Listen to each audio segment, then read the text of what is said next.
Welcome to another presentation of the Talking Torah Roundtable with your host, Yoel Halevi, and myself, Jeff Gilbert. You can reach Yoel on Facebook at Hebrew in Israel, and Jeff you can reach at TalkingTorah.org. If you have any questions about this program or any of the other programs that we work on, please feel free to email us. Even heard of someone learning Torah on the phone. All it takes is desire, all it takes is time. Seems I have some extra, can I give you some of mine? Let's talk some Torah. Let's talk some Torah. It's okay as you will see that we're bound to disagree. Don't have to see eye to eye to make the Torah come alive. Now that I've had my say, let's not waste the whole day. Let's talk some Torah. Let's talk some Torah. We're talking Torah. Talking Torah. Okay. Yeah. Okay, 5, 4, 3, 2, 1, blast off. Okay, Barakim for Nevrahim, everybody. We're so happy with us again for another one of our weekly roundtable discussions with Yoel Halevi and myself, Jeff Gilbert. And this week we're in the portion known as body odor. Bo. B-O. It's Bo. Bo. Seriously. Yes, Bo. Seriously, Bo. And when I was doing my videos with what's his name? Good old what's his name? Never forget with, him. Jono. With Keith Johnson. Oh, Nehemiah, yeah. Keith Johnson, not Nehemiah. I've never done any videos with Nehemiah. Oh, okay. Keith Johnson kept on every time he wanted to show me something when we were running around the mountains. He was going like, "Yoel, Bo, and who you calling Bo? Stop calling me a Bobo." Yeah, right.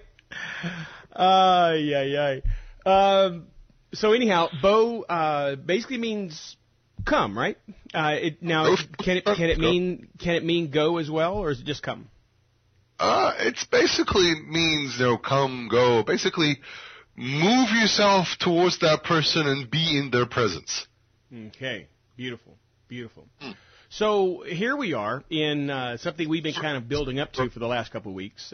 We've got a couple plagues to talk about, and then we've got this killing of the lamb god thing. So why don't we kind of the killing of the lamb god thing?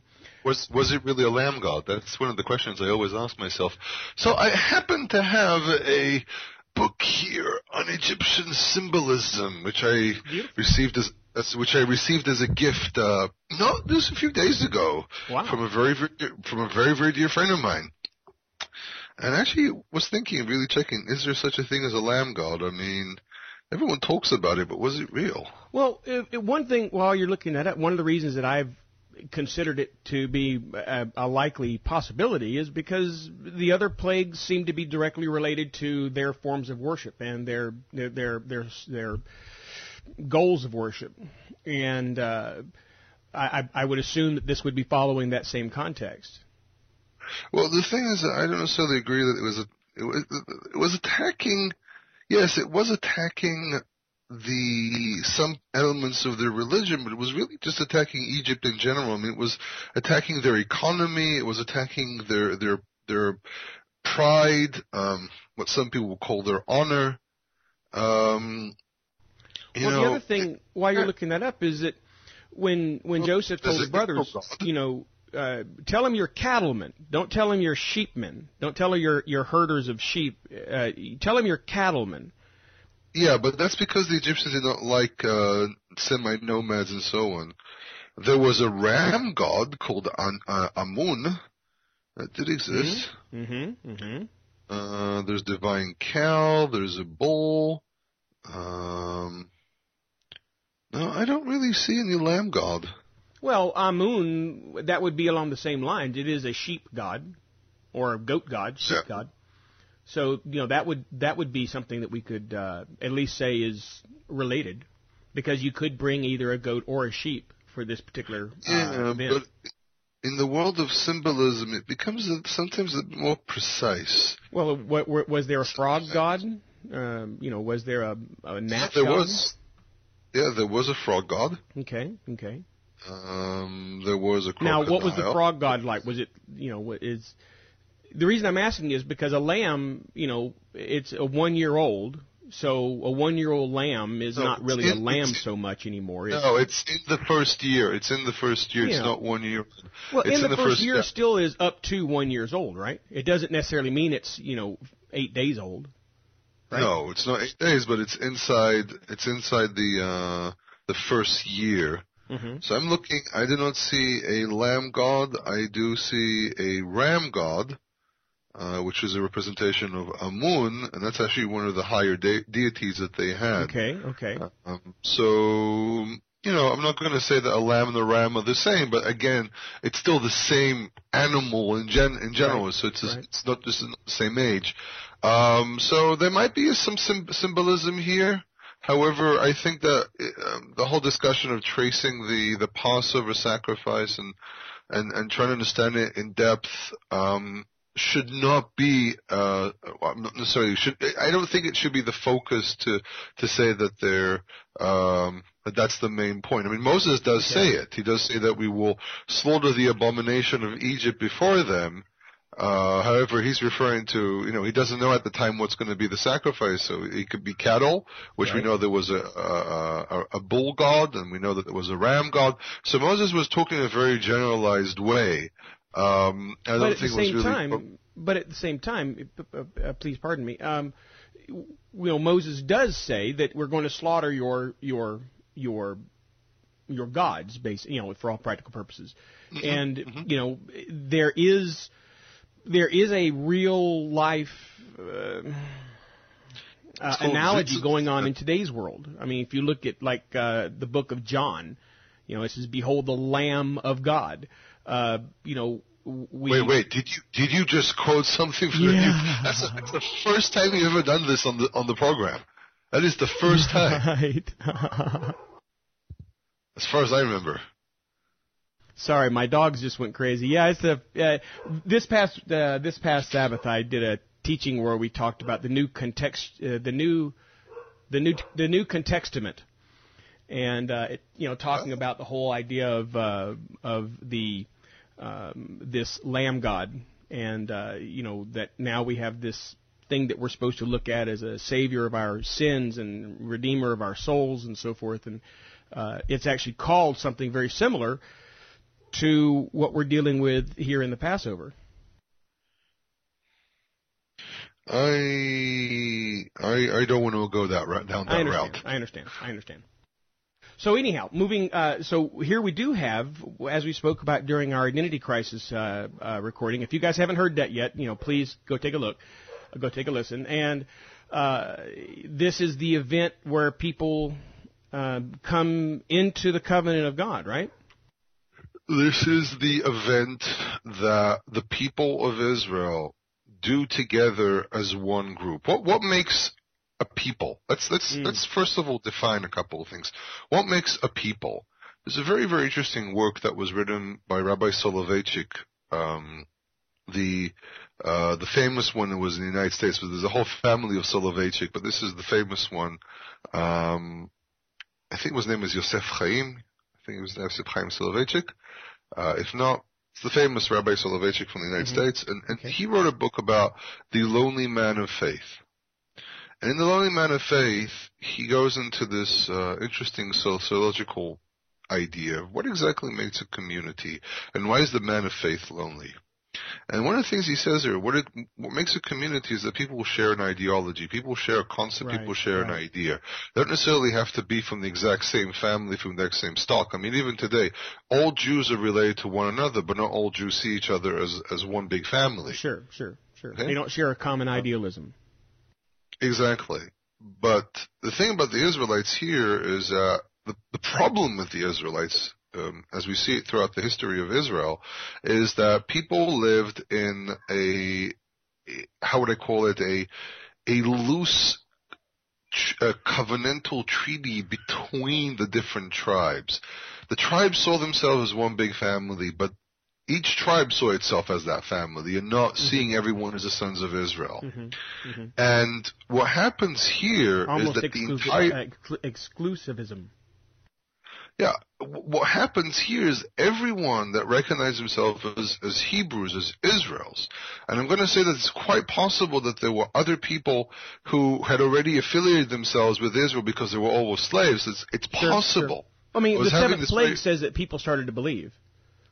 Yeah, it's quite possible that even in the first Passover there already were what I'm going to call the first converts. Okay, someone kind of made a very, very good remark on my Facebook page that the word convert, it doesn't appear anywhere in the Bible, which is true and untrue, because ger is not really a convert. It's a person that has a legal status. You know, there was no such thing as converting to Israelism or converting to Judaism. It was accepting a faith and just joining yourself to an economic system and to a group. Yeah, it wasn't conversion. Everything that we do today is so spiritualized. You know, everything is symbolic and spiritualized. So you sit at a Passover table, you don't have a piece of lamb to say, okay, that's the Passover, or that represents the Passover. You know, we have like an egg and a potato and, you know, whatever. It's all symbolism instead of doing the actual thing. And this is the first time that the Israelites and whomever was with them together do something as one group, the same thing. Everyone's doing exactly the same under the same rules. And this is one of the first important things that happens to the Israelite people, and this is why it says one law for the native born and the stranger, right? Sure. Because this is the unifying moment. This is the moment where Israel kind of comes out of being slaves, but also comes out of this idea of being divided and joining each other together at the same time to do the same act, doing everything by the same rules. So really, this is why this is the pivotal point where Israel becomes Israel, because everyone's doing the same thing under the same orders and so on. Instead of 12 tribes, they become one nation. Exactly. They're no longer looked upon as the 12 tribes. Yes, there is the element of the 12 tribes all the time because people were descendants of specific fathers. However, there are points in time where we have to ignore that element and say, oh, we are one people, you know, one nation under God, undivided, and so on. That's really the idea behind the concept of what happens here. This is like, we're going to say, the flag that stands as the banner of the entire people of Israel. And this is why the Passover has to be reenacted every year, because it's the moment where it doesn't only symbolize the fact that we obeyed God, it also symbolizes us as a unity. Well, I think what we're dealing with, and I believe we're on the same lines on this, is that we're talking about a memorial for the perspective of remembering what God did and what we were supposed to do. You know, the idea of reminding us. That's why Americans like to do the Pledge of Allegiance and all this other stuff, because it reminds them of what the foundation was supposed to be. You know, I think that's what the Passover is supposed to be, to remind us of our unity, and to remind us of our calling. Well, I think there's several layers here. I mean, anything about human beings always has more than one layer. Sure. Okay. We're complex minds. And you know. Yeah, we're complex beings. We're complex minds. Nothing is just like one dimensional. It's not true. I mean, I'm reading a wonderful book at the moment about the concept of understanding a culture through the human beings. And the writer says, you know, if you don't take a holistic three-dimensional approach towards anything human, you will not be able to understand what was going on there. So yes, I agree with that. And then there's what I said. Okay. And then, you know, there's the whole point of memorial as remembering where we came from and remembering this massive thing that happened to us that enabled us to leave Egypt and become a nation in our own land and so on. So this is why the Passover is so important, to a point where first of all, you know, people had to do this in organized places. You can't do this in your backyard. Why can't you do this in your backyard? You can't do this in your backyard because you then need to make it very individualized, which means you're not connected to the people. You're not connected to the nation. Then you also have the fact that, for example, people carried on doing this Passover, so some communities carried on doing the Passover, or a very, I would say, detailed reenactment of the Passover, even after the temple was destroyed. Okay, you find, for example, the Ethiopian Jews, using the word Jews is not really accurate, but people, descendants of Israel who come from Ethiopia, they actually kept on doing the Passover. They actually had altars behind their synagogues, but still, it was something on a border scale than just community. It was still community. The Samaritans, to this very day, Passover is the only sacrifice that they do every year. They have the ability to build a temple. They have the ability to do a lot of things, but they have certain points of faith that they have about the temple and about the redemption of the Israelite people. This is why they're not going around building new temples and doing everything. But the Passover, for some reason, in their historical memory, is something they have to do, period, no matter what. There is a temple. There's not a temple. We're doing that one. Now, if you look at these two examples, these seem to be descendants of Israel. There's a whole discussion about the Samaritans, exactly who they are, but these seem to be descendants of Israel who are continuing a tradition that's much, much older than Judaism. Right, they're operating outside of the confines and the structure of Judaism. Judaism came about, depending on who you speak to, Judaism in its current form came about separate and later than what you're describing, right? Yeah, and Judaism is a process. It's not something that happened in one leg, and it's a process still happening. But the point is that you see here a culture that disconnected itself from the logics of Judaism, and basically might have preserved. Again, you have to be very, very careful how you say things and how you word yourselves. I mean, I got called out for something that I said, and someone started arguing that I'm a Karaite, and I'm not. And there was a time where I rejected a lot of things and actually went publicly and said this, but nowadays I've downtoned that. I'm left that kind of way of thinking. But in any case, I'm going to say everything I'm saying here is, as we say in Hebrew, be'eravon mugbal. It's limited. Don't catch me on the words. Don't nitpick on the words I'm about to say. But it seems to be that the Ethiopians and the Samaritans have preserved a logic or way of thinking that is much older than what Judaism practices today. However, there are several restrictions here as well. For example, the Samaritans agree with the Jewish way of thinking that it has to be done at the temple. Okay? The Samaritans only do it on Mount Gerizim. I actually spoke with a man who is a Samaritan, and he told me that archaeologists had discovered many altars around Mount Gerizim because they knew one altar is not enough, but the whole idea was that they were on the mountain and therefore could sacrifice anywhere on the mountain.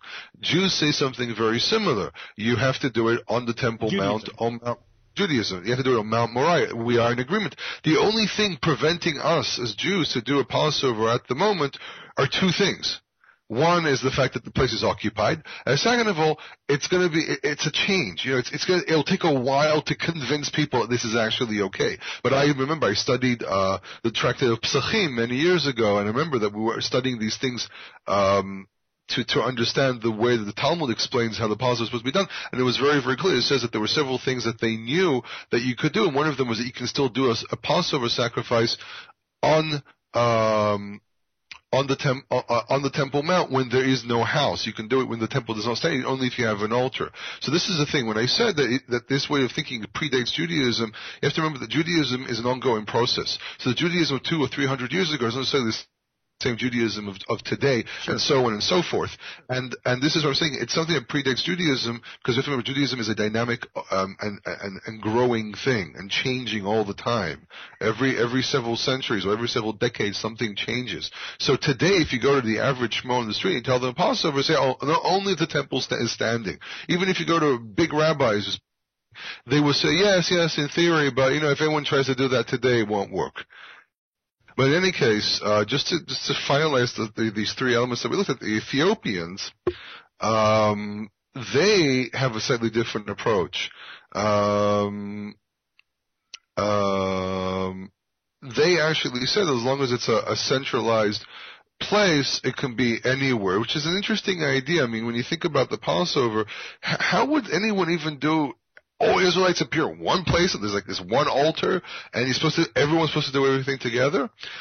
So it might be that there might have been some interpretations. Could be, again, you have to be very careful how you say this, but it could be that the Israelites had this understanding that you can have more than one altar when it comes to the Passover. There's no actual evidence of any of this, and any record that we have of the Passover sacrifice is only recorded that it's done in one place in a very centralized way.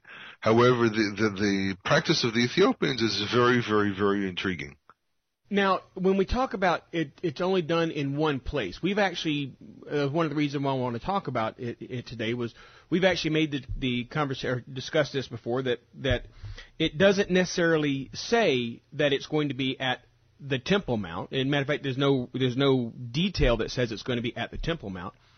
That the altars at Beersheba, is Beersheba? Were used by Jacob, throughout his life. The altar at Beth El, the altar at Mount Gerizim, Mount Ebal, as well as Shechem. I'm sure that was probably Gerizim as well.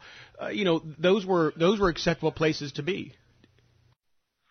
Shechem is. This is the thing. We have a few places throughout the entire Tanakh that hint to the existence of other temples or other altars, or other altars. Okay, so there are some hints to this. That there's one in Shechem. There's clearly a temple in Beit El and Dan. That's 100% because we know these as facts. Sure. One at Pisgah, but there's a few of them. I don't remember the full list, but one of the more intriguing ones to me, at least, the two most intriguing ones to me, is that there's in the Stela of Mishat, there seems to be a temple that's sacked by Misha, the king of Moab, and it was a temple of the God of Israel, and it's on Mount Nevo. And then there's another one which is mentioned in the story of Elijah and the prophets of Baal, where he rededicates and rebuilt the altar of God on Mount Carmel. Right, That's a very interesting one as well. I'm not going to go into the big discussion about the whole idea of what does it mean, the place which the Lord will choose. Usually people explain this as a one site only, and so on. However, history, he chose Bethel just fine, and he chose Beersheba just fine, and Nebo just fine, and Shechem and Gerizim and Ebal just fine. So those qualify within that context, right? Yeah, that's the thing. I mean, do we really have to narrow it down to one place? I mean, I had a very heated discussion last week with a friend about this, and there are some things that indicate that it's one site, and there are some things that might indicate it's more than one site. It's not simple. I usually tell people, the easiest thing to say is that, if we just settle in Jerusalem, everyone's happy. However, when it comes to the Passover, there is this question of, can we do it today, and do we necessarily have to do it in the Temple Mount? Well, keep in mind that it does say memorial, right? It's not that we're doing it. We don't do a Passover every year. We memorialize that Passover every year, right? Yeah, but you're still doing something physical. You still have to physically do a Passover. True. The reason I make that clarification is because people who come from the track that I've followed to get here. When you say do it, that's commandment that we are to do it, and it has to be exact, and it has to be this, and it has to be that. Whereas I understand it to be memorialized, and memorials don't have the attention to detail so much, that doing it might. Like here. Well, I disagree with that. I think that it's a reenactment to the point where you do it exactly the same. Well. Okay, except there's one issue here. One of the problems that we have is the Passover really a sacrifice, or is it something else? So do we have to also take the blood and put on a doorpost and so on? It's possible that yes, it's possible that no. Right, but and that's however, what I'm talking about, yeah. Yeah, I'm just opening this up a little bit more. I think that this is a reenactment. However, it's not a memorial, it's a reenactment. However, to what detail do you do the reenactment? That's part of the dilemma. Because if we do it to the exact, to a T, then we're dealing with that you do this as a family in your backyard. However, it seems to be very clear that later on, it's mentioned that when we get to more details, you have to do it in a very specific manner at a temple and so on. The Passover, the subject of the Passover is a very, very intriguing subject. There's a lot of information that was written about the subject. I've met people that argue that you have to do it exactly as it's described here in Exodus, and therefore you do it at home. And I even know of people who have their own little altars in their backyards. And there are also the other end of it, that people say you can't do anything unless you're in a temple in Jerusalem. And I think the reason these different opinions exist, and this spectrum of different opinions exist, is because everyone can find a little bit of that opinion, or a lot of their opinion inside the text. There seems to be several, I want to be very careful how I word this, but several layers, not in the sense of document hypothesis, but several layers here where we're basically seeing the first time it was done, and then the second time it was done, and then the next times that it's done. And it goes through doing it as a family without a temple into doing it as a people with a temple. So even though this is a reenactment, it's a reenactment with limitations. You don't really do it in your backyard. Do you actually have to take the blood and put it on your doorposts? It's possible the doorposts have been replaced by the altar. Okay, because the blood on the doorpost was really more of a sign of protection. Do you need this protection? Seems to be that no, because the destroyer doesn't come out every night. It only came out on that night. So there are certain things which there's no need for them because the reality is a little different. However, we're talking about still probably eating the lamb roasted with the herbs, with the unleavened bread, still wearing your shoes and your belt around your waist and your stick in your hands. It's quite possible that's how it's supposed to be done. By the way, the Samaritans do it the exact same way. However, the Samaritans also do something interesting. They have an altar, but they still use the blood for in the fashion it's mentioned in Exodus as well. So it's a very, very interesting thing. They kind of combined everything together. Now, there is a requirement in order to participate in the Passover, and the only requirement that's listed is that I guess one is implied, and that is you have to want to do this, and the second one is that you have to be circumcised. Now, you mentioned that we do have two mentions of the Passover. We have this one here, and then we have the one that happens a year later. And some of the men say we aren't able to do this. We're not ready to do this. How do we handle this? And God says, okay, next month you can do the same thing. That's your one mulligan day. And but then after that, we don't see that there's no more mention of any of the feasts actually. And then we get to Joshua 5, and we realize that a lot of people weren't getting circumcised. As a matter of fact, the way Joshua 5 labels it, it seems that no one got circumcised after the golden calf incident. I should say after Beersheba, not going into the land. Not Beersheba. We're talking about that when they were in the desert, they did not circumcise.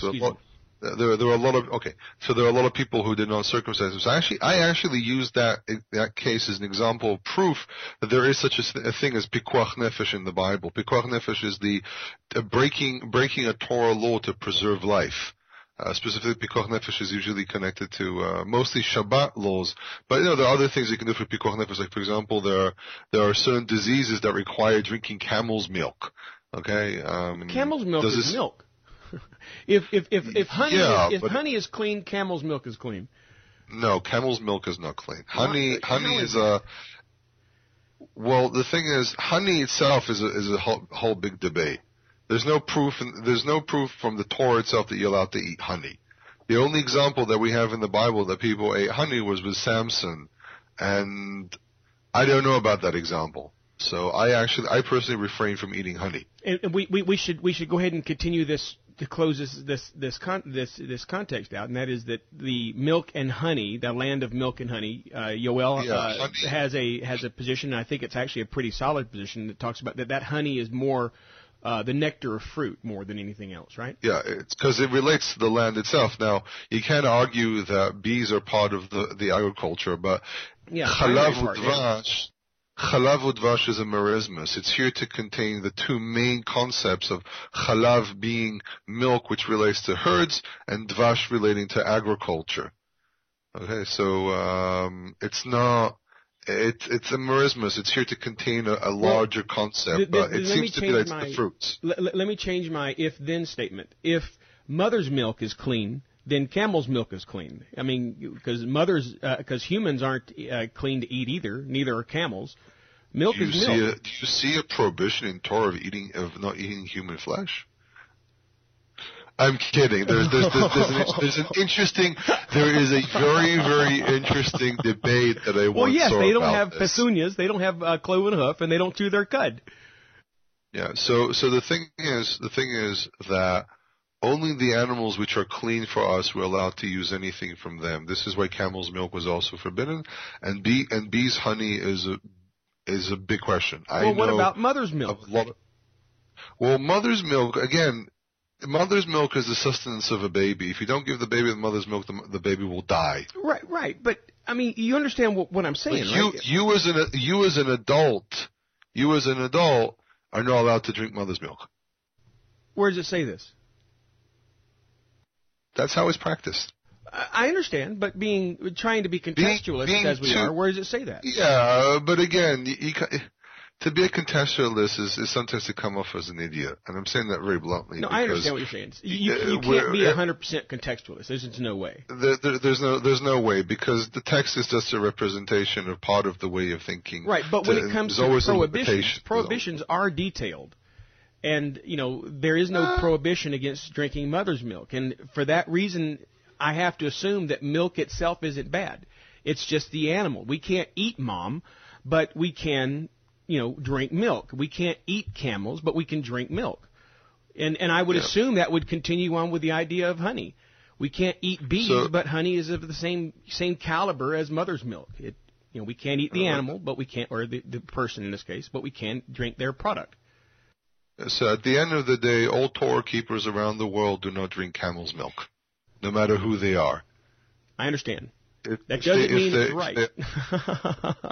No, but you're looking at Samaritans, Ethiopian Jews, as Jews in general, people who observe laws of Torah from places that have nothing to do with Judaism. They still don't drink camel's milk. There's something to this. I understand the argument that you're making, because it really seems to be that the flesh is what's forbidden. And the argument about the mother's milk is a very interesting argument. However, sometimes it's better to be on the side of caution. And I find it very interesting that there are certain things which are practiced by all Torah keepers. And I'm talking about the historical Torah keepers, not people who have come to Torah now that maybe their ancestors were Israelites but have no actual memory of being Israelite. I'm talking about the people who actually carried on practicing Torah throughout the thousands of years, and every last one of them does the exact same thing.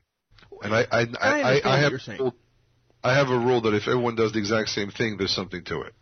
I understand what you're saying. I do. But at the same time, the argument could be made that, just because a group of people who have an established organizational structure and an established organizational set of rules doesn't necessarily mean that was the original rule. It just means that was the common rule for that organization. Yeah, but you're talking about groups that had nothing, that really did not do anything together, and they were completely detached from one another. You're talking about Samaritans and Judaism. Okay, I'm with you on that one, but it's still at the same point within the text.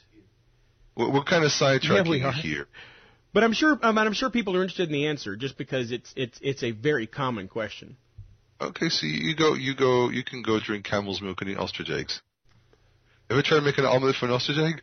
It'd be a lot of omelets. Ever seen the size of a yolk of an ostrich egg? Now, if you like dipping your toast in yolk, that's the way to go. But again, ostrich eggs. I assume if you wanted to milk a cat, but that's a Ben Stiller movie or whoever it was. Anyhow, the end result is, when we get back to the Passover, is there seems to be something to this being a memorial. And as a memorial, we are to memorialize what happened at that time, knowing that, the angel of destruction doesn't come around at night. We don't have to put the blood on the door. We don't have to slaughter our own animal. We all we have to do is just because, there's a whole question about setting up altars in your backyard and so forth like that. But you could slaughter your animal if that's what you're going to eat. I mean, we have animals like that, so we could slaughter our own animal. But as far as a sacrifice, it's not. It's all about, and I believe this is what we probably should focus on, is that it's all about the intent of what the Passover is. And it seems to be that this is our unifying event that establishes us as a nation and establishes us as citizens of that nation. I think you're in agreement with that, right? Yeah, with that last statement, I agree. But I'm trying to understand if you're trying to say that you're talking about doing a reenactment even today and slaughtering an animal. No, not slaughtering from the perspective of a sacrifice. But if you have not a sacrifice, but for example, if you have goats and sheep and you want to do something for the Seder night, if you want to have like a whole roasted lamb on the table or something as a memorial, I think, if I understand you correctly. Yeah. So for example, in Judaism, there's a prohibition of doing that because it looks like as if someone's having a sacrifice outside of the appointed places. What's very interesting is that it also mentions in the Talmud a man called Todos, man of Todos, which is probably some form of Thaddeus or something, Thaddeus, the man of Rome, Thaddeus, where he was a community elder. He's not really referred to as a rabbi,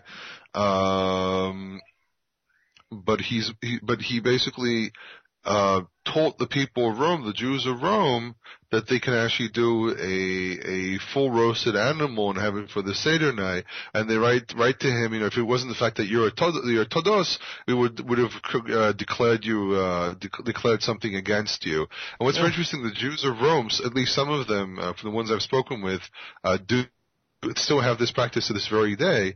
And the guy I was actually speaking with, he was with our group studying the Tractate of Pesachim, and we got to that one. He was like, "Oh yeah, we still do this. That's interesting. I didn't know that's the history of it." So it was very interesting. So reenactments or doing something symbolic. My dad and even I do it to this very day. We would have my dad always made sure we had some lamb on the table for the Seder night. It's not really the Ashkenaz tradition to do such a thing, but my dad decided that this is what we should do because we're living in the land of Israel. But it was never a whole lamb; it was only a piece of it, so make sure it does not look like as if we have a sacrifice on the table. And also, a whole lamb is pretty expensive. Yeah. Unless, of course, you have them. Well, in our case, we don't have them, and they're pretty expensive. Yeah, I am a Levite. I have a problem. I don't really have the ability to own animals in that way. That's besides the point of the fact that I have nowhere to put them. Yeah, they don't fit in apartments real well. Yeah. Although the miniature goats, they make pretty nice little animals, and as long as they're healthy, then you can clean up after them pretty easily. Okay, so here we have this integration of the people. Now, I assume that when it comes to the 8th and the 9th plagues, we have only the Egyptians are focused upon. But when it comes to this, and I believe it's a standalone plague. I believe there were 3 sets of 3 that brought about the people understanding and knowing that He is the God. And this is a separate event. I believe that we call it 10 plagues, but I really think it's 9 plus 1. And that this one here is again killing their lamb god or killing their ram god, in my interpretation. And in doing so, they're leaving all gods behind them, and they're turning to the God and pledging their allegiance, pledging their loyalty to Him. I think that's what this is. They're pledging their trust in Him. There is a way of looking at it like that. I think the fact that they're doing everything together because He commanded to do so, I think that's a very clear statement of trust and loyalty and so on. I think I can agree with that one. Now, one of the things that isn't discussed in the text, and I'm assuming it's because it's not an important issue, is that the next day when they get up to leave, even if you had someone die in your house that night because you didn't trust last night, you can still get up and leave today. I think that, yeah, I mean, it's possible that the door was open even after such a thing happened. Because it was still an issue of trust. I mean, getting up and leaving was an issue of trust as much as putting the blood on the door. So if we were to look at it, there are three. So if we go, the first three involved all Egypt and Israel. The second three only involved Egypt and Pharaoh.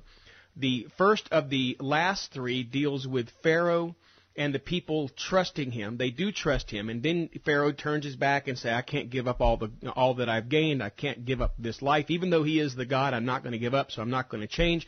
And then God hardens his heart, establishes his own word. And then for the 10th, 11th, and 12th judgments would be the Lamb. That's trusting God there. If you don't lose your firstborn, that's everybody, including Egypt and Israel. And then the next one is leaving the next morning, which is just Israel. And then the last one is just Israel at the Red Sea. And I think those are the four sets of three plagues that we're dealing with, or four sets of three judgments that we're dealing with. Any thoughts on that? I can agree with that to some degree, because the ordeal of Egypt doesn't really end until they're done with the sea. Right. Yeah, I mean, I haven't really given. I mean, I know of this idea, but I haven't really given much thought. So I'd rather not comment unless, I really have an established thought about it. But there is a side to that, because the ordeal, as I said, didn't end until they actually crossed the sea. So if that were the case, then obviously this quote-unquote 10th plague is not the end, that there would be a trust allowed for leaving Egypt. Okay, now you trust that I'm the God. You put your blood on the doorpost. And not only do you trust I'm the God, now are you going to obey me? Are you going to leave? And I guess some did. And I guess some didn't. It doesn't say, but I guess some didn't. And when you get to the Red Sea, it's okay. You're all here, and Moses is sitting there waiting, and we'll get to it here in a couple of weeks. He says, what are you waiting for? Lift up your hands. Go. Trust me. Just go. So it seems that the last one wasn't so much an issue of faith for Israel, because it seemed that God's response to Moses was, what are you waiting for? Go. So, but that was the last quote-unquote judgment, and Egypt was destroyed after that. Mm-hmm. Okay, so with that being said, we have in chapter 12, verse 40. Wait, I'm getting there. I'm using a book and turning pages. Okay. Verse 40. Versículo 40. Okay, so it says, now the sojourning of the children of Israel who dwelt in Egypt was 430 years. And it came to pass at the end of 430 years, even that selfsame day, it came to pass that all the hosts of the Lord went out from the land of Egypt. Now, a lot of people will, come up with different suggestions on what this means. I'm assuming this means 430 years since the discussion with Abraham, not they've been in hard slavery for 430 years. But at the same time, we've spoken about this before, that the crescent, the Fertile Crescent, the land of Israel, was Egypt, or Assyria, or Babylon, depending on who was in power. Yeah, but the Egyptians really didn't control the whole land. They controlled parts of the land. And it seems to be that there's this idea that the fall of Egypt here was also about the time when Egypt folded away from the land of Canaan.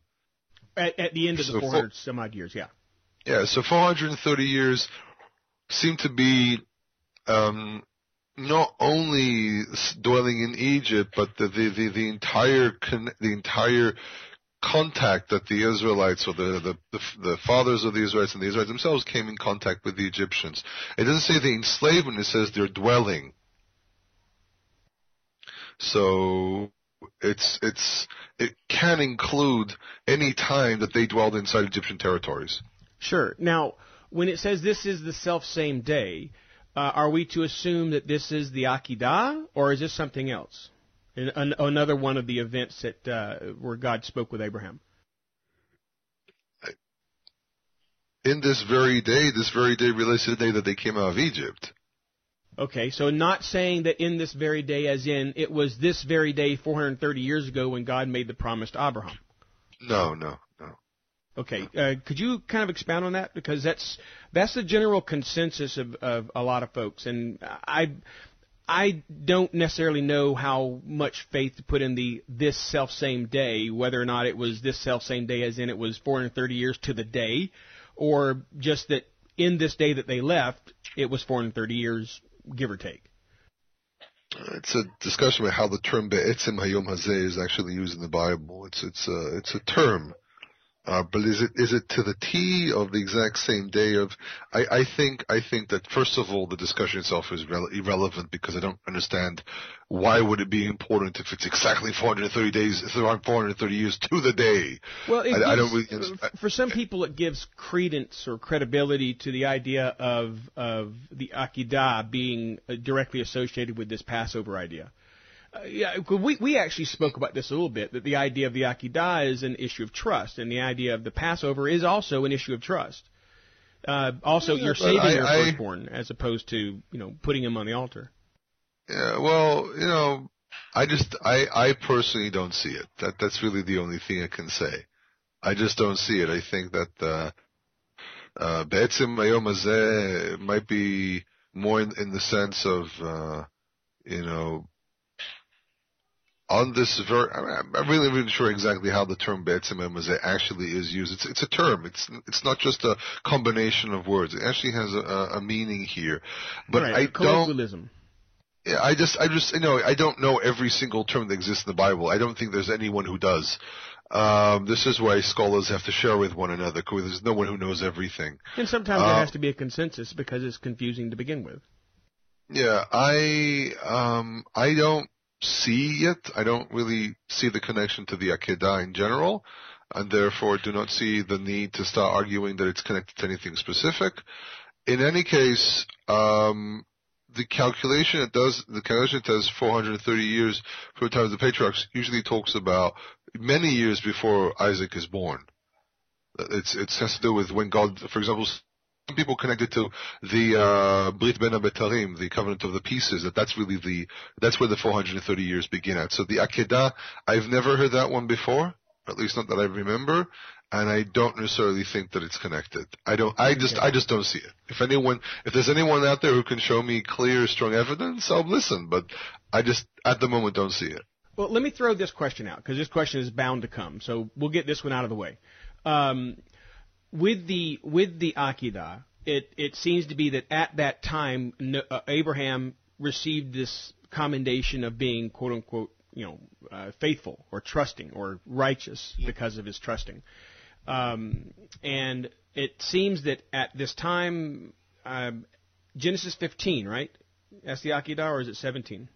No, 15. Okay, so it seems that what we're dealing with here is that 17 is the finalization. Okay, you've trusted me now. You've proven your trust for me now. Here is the promise that I had made to you. You now earned it. You've now deserved it. No, it's not even 17. Sorry, it's not 15 or 17. The Akedah is way, way later in chapter 22. Okay. Something didn't sound right. I had to check it. Yeah, no, I'm glad you did.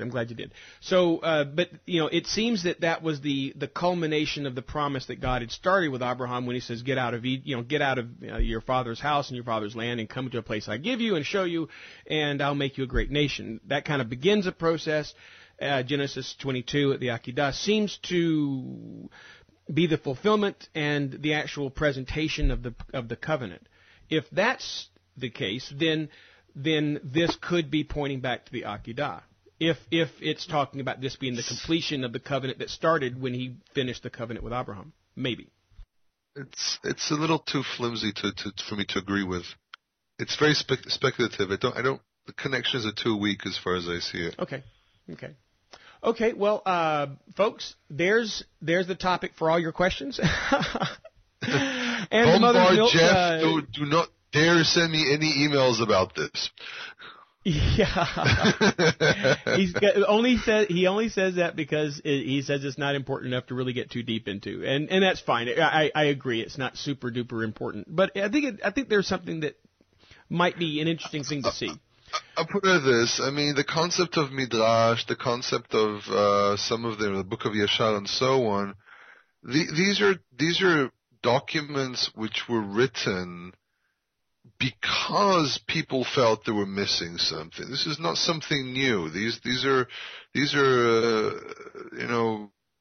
things that people wanted to know because they felt they needed to know.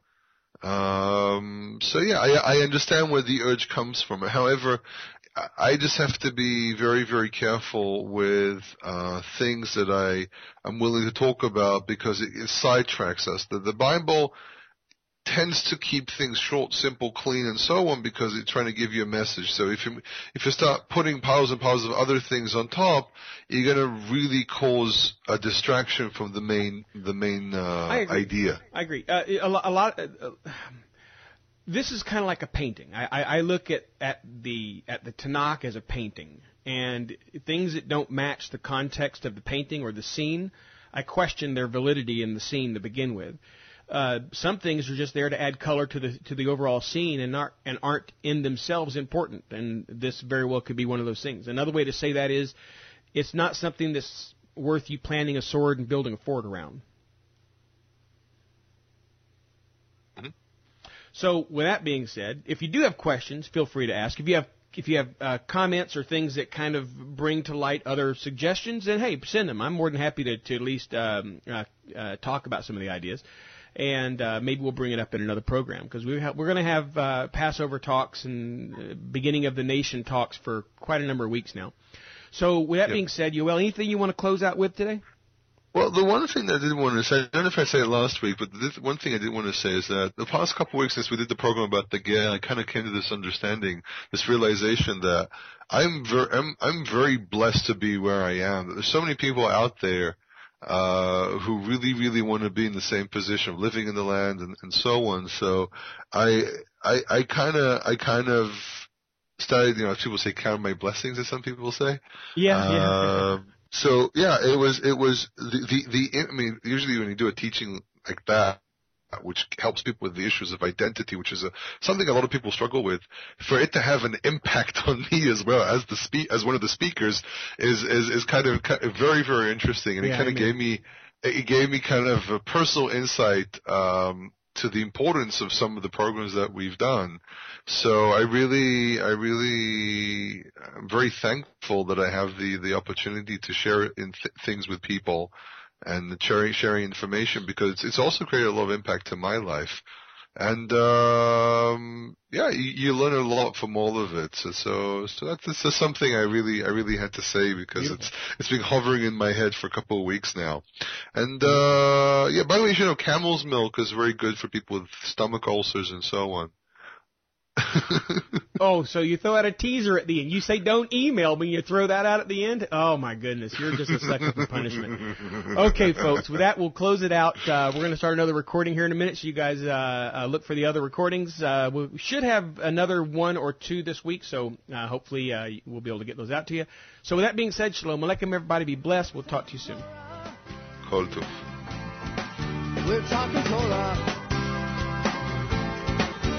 Talking Torah.